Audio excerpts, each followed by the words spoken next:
Oh, this is going to be hard for me. Oirechman Rabs? Did I say that properly? Rabbi. Rabbi Oirechman. I'm sorry. Thank you for being here, Rabbi. Thank you, Chair.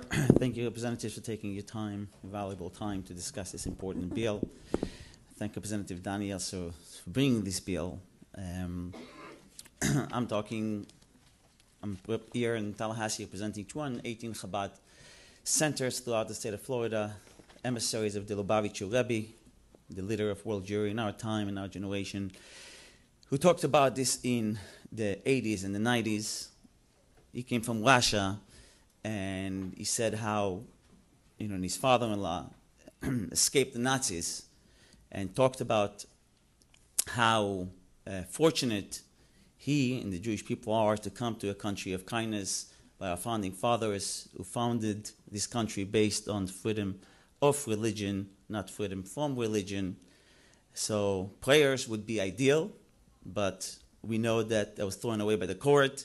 There's nothing wrong to pray, but this is, in the school system, the Rabbi was talking about how important education is, not just for knowledge, which is a great emphasis in school about education for knowledge, but there needs to be also education for values.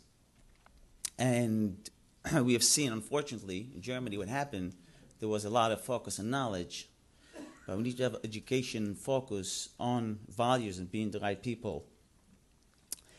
So much going on in the world today, and most of us tend to get up in the morning and think about ourselves. And I'm dealing a lot with students. There's over 3,000 students in Florida State University, working a lot with the students, and we see how hard for them is. They wake up in the morning, and the first thing they do, they reach their phones, and they get very overwhelmed and stressed. And I encourage them to first begin the day with a moment of silence and see how important it is for them. One of the students just told me last week, I have 9 assignments, and I'm so stressed, and one of the things that helps me, he said, is this moment of silence, this moment of contemplations. There is data that shows there's decreased intake of drugs, decreased suicide, like Representative Daniel said, and only doing good for the students, only doing good for people who have done it. I actually met yesterday a teacher who teaches for 32 years, and I asked her, can you tell me about this? Because she said she have done some of those. And she said it worked great. I asked her, what would the children do in this time? You passed 32 years of experience. She said some children bought a Bible from home, some children were doing other things, but said it worked out very well.